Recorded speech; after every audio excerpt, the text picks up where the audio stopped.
안 돼요.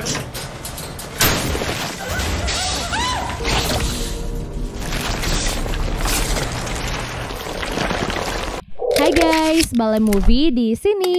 Di video kali ini kita akan membahas kelanjutan dari drama Korea berjudul Sweet Home part yang kedua. Mimin yakin teman-teman semua pasti udah nggak sabar kan untuk mengetahui bagaimana nasib Hyunsu dan para penghuni lainnya di tengah wabah monster.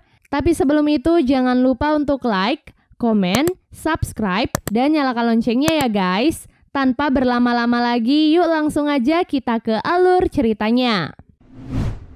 Part kedua ini dimulai dengan diperlihatkan situasi setelah Jin-ok melihat kematian putrinya yang sangat tragis.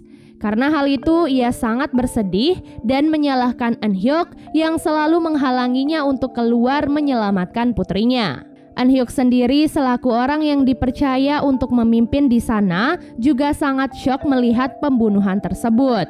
Namun apa boleh buat, ia juga harus bijak mengambil keputusan karena semua itu dilakukan untuk keselamatan mereka semua. Di dalam kamar Dusik, Jisoo dan Jaehoon pamit pada Dusik dan yang lainnya untuk turun ke aula apartemen seperti apa yang dihimbau oleh Eun-hyuk. Hyunsu yang mendengar hal itu merasa tak boleh diam saja karena dengan kondisinya yang sekarang ia mungkin bisa membantu para penghuni di bawah.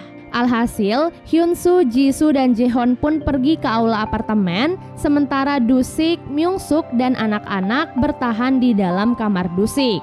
Di kamar lainnya, terlihatlah seorang penghuni apartemen bernama An Gil-sop bersama dengan perawatnya yang bernama Yuri. Setelah mendengar pengumuman dari Eun-hyuk, Gil-sop dan Yuri juga memutuskan untuk ikut turun ke aula apartemen bergabung dengan para penghuni yang lain. Sementara di basement apartemen, Yi-kyung yang ditangkap oleh monster laba-laba ternyata berhasil meloloskan diri dengan cara masuk melalui ventilasi. Monster laba-laba yang menyadari hal itu mengejar Yi-kyung dan ikut masuk ke dalam ventilasi. Setelah pengejaran yang cukup lama, Yi-kyung pun akhirnya berhasil menemukan sebuah pintu keluar. Namun monster itu menemukannya dan menahan tubuh Yi-kyung dengan jaring laba-laba. Kemudian Yi-kyung pun memecahkan kaca di sekitarnya dan mengambil sebuah pecahan kaca untuk melepaskan diri dari jaring-jaring monster laba-laba. Setelah berhasil lolos, Yi-kyung berjalan tertatih-tatih menuju ke arah Eun-hyuk dan langsung memukulnya. Yi-kyung kecewa pada Eun-hyuk karena ternyata ia sudah mengetahui tentang monster laba-laba di basement apartemen, namun ia tetap membiarkan Yi-kyung pergi ke sana. Tak lama kemudian, seorang perwakilan militer menyampaikan pengumuman bagi seluruh warga yang terkena dampak wabah monster. Ia meyakinkan kalau pihak militer akan bertanggung jawab penuh atas keselamatan semua warga dan meminta mereka semua untuk tetap bertahan sambil menunggu pertolongan dari pihak militer. Untuk saat ini pihaknya meyakini kalau wabah itu sama sekali tidak menular tetapi muncul karena hasrat dari manusia itu sendiri. Satu-satunya cara yang bisa mereka lakukan untuk membunuh monster itu adalah dengan cara membakarnya. Dan waktu terbaik untuk membunuhnya adalah saat monster itu belum selesai beregenerasi dengan sempurna seperti keadaan Myungsuk dan Hyunsu saat ini. Pihak militer pun menyebutkan rentan waktu itu disebut sebagai golden time. Oleh sebab itulah ia berharap para warga bisa memanfaatkan golden time tersebut dengan sebaik-baiknya. Di waktu yang sama, Hyunsu dan yang lainnya menemukan mayat seseorang saat sedang dalam perjalanan ke aula apartemen. Setelah akan kembali melanjutkan perjalanan, sesuatu tiba-tiba bergerak dengan sangat cepat dan menabrak Hyunsu hingga ia terjatuh ke lantai dasar. Eun-yu yang kebetulan berada di lantai dasar berteriak ketakutan melihat Hyunsu tak sadarkan diri dengan bersimbah darah. Namun karena Hyunsu bukanlah manusia normal, jadi hanya dalam waktu beberapa jam saja ia sudah sadar dan tubuhnya kembali pulih seperti biasa. Setelah mengetahui apa yang terjadi pada Hyunsu, seluruh penghuni apartemen pun menjadi takut kepadanya. Bahkan Sukhyun memprovokasi para penghuni agar mereka mengusir Hyunsu dari apartemen tersebut. Oleh sebab itulah Eun Hyuk selaku pemimpin pun menyarankan agar mereka melakukan voting untuk menentukan apakah mereka akan mempertahankan Hyun Soo atau mengusirnya. Dan ternyata hasilnya setengah dari penghuni lebih memilih untuk mempertahankan Hyun Soo. Alasannya karena mereka akan dianggap sebagai pembunuh karena bagaimanapun juga Hyun Soo saat ini masih belum sepenuhnya menjadi monster. Sukhyun yang mendengar hal itu pun tidak terima dengan hasil voting tersebut. Ia tak menyangka jika para penghuni di sana membiarkan seorang monster berada di sekitar mereka. Ia pun akhirnya marah-marah dan tiba-tiba mengeluarkan darah dari hidungnya. Hal itu pun membuat para penghuni terkejut karena Sukhyun kini telah terinfeksi karena hasratnya sendiri. Karena hal itulah Sukhyun pun tidak jadi memprotes hasil voting dan berakhir diisolasi bersama dengan Hyun Soo. Setelah itu Yi Kyung menjauh dari keramaian karena merasakan sakit pada perutnya. Istri Sukhyun yang melihat hal itu pun mencoba membantu Yi Kyung dan menyadari kalau sakit yang Yi Kyung rasakan merupakan sebuah tanda dari kehamilan. Di waktu yang sama, Sang Wook yang keluar dari kamarnya bertemu dengan Yoon Jae di lantai bawah. Sang Wook yang melihatnya sudah bebas merasa sangat marah dan langsung menghajarnya. Dengan luka pukulan di wajahnya, Yoon Jae pun kabur ke arah para penghuni dan mengatakan kalau ia sudah terinfeksi. Hal itu dilakukan agar ia bisa diisolasi dan terbebas dari Sang Wook. Namun tanpa disadari, Sang Wook ternyata tidak lagi mengejar Yoon Jae karena ia sudah mendapatkan apa yang ia inginkan, yaitu kunci kamar Yoon Jae. Di kamar Dusik, anak-anak melaporkan kalau Myung Suk sudah terlalu lama di dalam kamar mandi. Dusik pun segera mengambil senjata dan memeriksa keadaan di dalam kamar mandi. Dan ternyata di sana ia melihat kalau Myung Suk sudah berubah sepenuhnya menjadi monster. Dusik yang melihat hal itu merasa tidak tega untuk membunuh Myung Suk dan mencoba untuk bersikap tenang dengan mengatakan kalau Myung Suk sudah pergi dari sana. Hatinya semakin teriris tatkala melihat makanan di atas meja yang sudah disiapkan Myung Suk sebelum ia berubah menjadi monster. Sudah sekitar 4 hari lamanya mereka semua terjebak di dalam apartemen. Bahan makanan yang semakin menipis membuat Eun Hyuk terpaksa menerapkan pembagian jatah untuk semua penghuni secara merata. Lalu Eun Hyuk juga memanfaatkan golden time seperti apa yang dikatakan oleh pihak militer, di mana ia sengaja memberikan pekerjaan yang berbahaya untuk dilakukan oleh Hyun Soo. Sejak hari itu, Hyun Soo ditugaskan untuk mengambil bahan makanan atau barang-barang para penghuni di kamar mereka masing-masing karena di lantai atas ada beberapa monster yang masih berkeliaran. Selain itu, Eun Hyuk juga meminta Hyun Soo agar membujuk Dusik untuk ikut bergabung dengan mereka karena keahliannya sangat dibutuhkan. Saat akan melakukan tugasnya, Hyun Soo pun bertemu dengan Sang Wook yang kebetulan juga akan naik ke lantai 8. Sikap Eun Hyuk pada Hyun Soo membuat Yi Kyung marah karena ia seperti mempermainkan dan memanfaatkan Hyun Soo. Eun Hyuk pun menjawab kalau mereka memang perlu memanfaatkan golden time demi kepentingan bersama. Karena bagaimanapun juga mereka tidak pernah tahu kapan Hyun Soo akan berubah menjadi monster.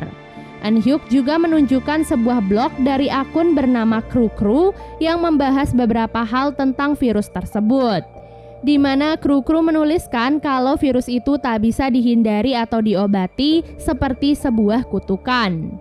Nama Kru membuat Yi Kyung teringat pada masa lalunya karena blog itu adalah milik tunangannya yang merupakan seorang dokter bernama Sang Won. Jadi tepat 3 hari sebelum pernikahan mereka, Sang Won tiba-tiba saja menghilang tanpa kabar sampai hari ini.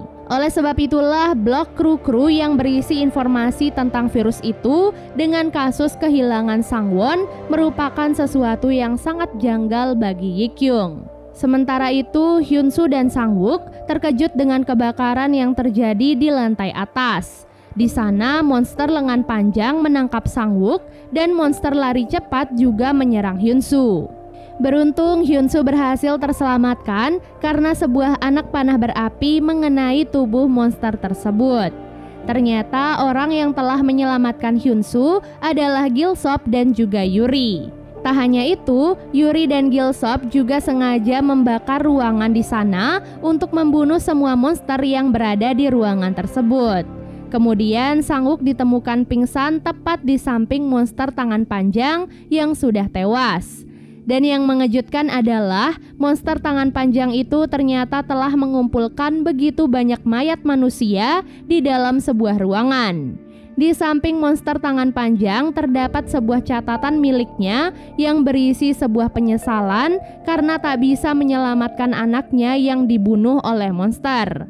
Nah, rasa penyesalan itulah yang memicu hasratnya dan mengubahnya menjadi seorang monster. Setelah Sang-wook sadar, ia pun pergi ke kamar Yoon-jae. Di sana hatinya bagai teriris melihat bukti-bukti penyiksaan yang dilakukan oleh Yoon-jae pada anak-anak di bawah umur. Selama ini kita berpikir kalau Sang-wook adalah orang jahat karena telah menyiksa Yoon-jae. Namun nyatanya semua penyiksaan itu dilakukan karena dendam Sang-wook pada apa yang dilakukan oleh Yoon-jae. Semua bukti-bukti itu membuat Sang-wook sangat marah dan ingin membunuh Yoon-jae. Sementara di waktu yang sama, Hyun-soo, Yuri, dan Gil-sop akhirnya sampai di kamar Dusik untuk menjemput anak-anak dan Dusik dan membawa mereka ke lantai bawah. Di dalam ruangan isolasi, Yoon-jae menyadari kalau kunci kamarnya telah diambil oleh Sang-wook, yang artinya semua bukti kejahatannya kini telah terungkap. Ia pun sengaja melukai tangannya untuk membuktikan kalau ia tidak terinfeksi agar ia bisa segera keluar dari ruangan isolasi. Yoon-jae pun langsung mengambil senjata dan berniat membunuh Sang-wook agar kejahatannya itu tidak terbongkar. Di saat itulah Sang-wook tiba di lantai bawah dengan emosi yang sangat memuncak. Yoon-jae dan Sang-wook pun terlibat perkelahian yang membuat Yoon-jae tewas setelah kepalanya dipalu berkali-kali. Lalu Sang-wook menyeret jasad Yoon-jae keluar apartemen dan meninggalkannya di dekat sarang monster. Kemudian Sang-wook membawa jasad Putri Jin-ok dan penghuni tentara agar mereka berdua bisa dimakamkan dengan semestinya. Menyadari kalau para penghuni sekarang takut padanya, Sang-wook pun menutup gerbang dan berniat pergi. Namun Jae-hon menahannya dan meminta Sang-wook untuk tidak pergi karena Jae-hon sudah tahu tentang kejahatan Yoon-jae. Dahulu seorang bapak-bapak memberikan pekerjaan untuk Sang-wook untuk mencari putrinya yang hilang karena diculik, di mana penculik itu adalah Yoon-jae. Naasnya karena Yoon-jae dikenal sebagai pribadi yang baik, hakim tidak bisa memproses hukumnya dan ia pun dibebaskan begitu saja. Sejak saat itulah Sang-wook bertekad untuk menemukan Yoon-jae dan akan membunuhnya. Keesokan harinya para penghuni mulai menyusun strategi dan bahkan melakukan simulasi untuk menangkap monster. Setelah itu, Yi-kyung keluar dari apartemen untuk mencari informasi tentang apa yang terjadi pada Sang-won. Sesampai di tempat kerja Sang-won dahulu, Yi-kyung langsung mencari informasi yang berkaitan tentang virus monster. Di sana ia membaca blog kru-kru milik Sang-won yang berisi tentang bagaimana saat Sang-won terinfeksi virus tersebut. Namun di tengah pencariannya itu, Yi-kyung dikepung oleh polisi dan akhirnya ditangkap. Di dalam apartemen, Eun-hyuk mulai memperketat setiap jadwal yang harus ditaati oleh para penghuni, mulai dari jatah makanan sampai dengan kondisi kesehatan mereka. Namun di sana Dusik merasa tidak suka pada Eun-hyuk karena dinilai telah memanfaatkan Hyun-soo untuk menjadi pesuruh. Apalagi tugas yang diberikan sangatlah berbahaya hingga tak jarang Hyun-soo kembali dengan keadaan terluka. Sementara itu Suk-hyun kini telah berubah menjadi monster rambut. Ia pun keluar dari ruangan isolasi dan mendekati para penghuni. Kemudian sang istri pun maju dan menyiapkan diri untuk membunuh Suk-hyun. Momen ini memang sangat dinantikan oleh sang istri. Mengapa begitu? Karena selama hidupnya Suk-hyun selalu bersikap kasar dan bahkan menyiksa istrinya. Jadi istrinya pun membunuh suaminya sambil meluapkan semua emosinya selama ini. Pada malam harinya, Hyun-soo berhalusinasi didatangi oleh sosok jiwanya sebagai monster. Saat itu, sosok monsternya mengajak Hyun-soo untuk menjalani hidup sesuai dengan hasratnya, bukan malah menjadi budak untuk orang lain. Namun, Hyun-soo tidak mudah terpengaruh dan memilih untuk menghancurkan sosok monsternya. Saat terbangun, Hyun-soo melihat Eun-yu duduk di sampingnya. Saat itu, Eun-yu menanyakan soal luka di tangan Hyun-soo dan mencoba menghibur Hyun-soo. Meskipun gaya bicaranya tetap kasar, tapi Eun-yu meminta Hyun-soo untuk tidak menyalahkan dirinya sendiri. Setelah itu, Eun-hyuk pun datang menemui Hyun-soo untuk kembali memberinya tugas lain, yaitu memeriksa keadaan di basement. Sesampai di basement, Hyun-soo memperbaiki posisi dari CCTV sesuai dengan apa yang diperintahkan oleh Eun-hyuk. Namun, monster laba-laba tiba-tiba muncul dan langsung melilit Hyun-soo dengan jaring-jaringnya. Di waktu yang sama, Yi-kyung yang sudah ditangkap kini diinterogasi oleh pihak kepolisian. Di sana ia diberitahu tentang Sang-won yang ternyata telah terinfeksi virus lebih dahulu dan telah menjadi objek penelitian untuk menemukan obat atau penangkal virus tersebut. Kemudian ia pun diminta untuk memberitahukan apapun yang ia ketahui tentang virus monster.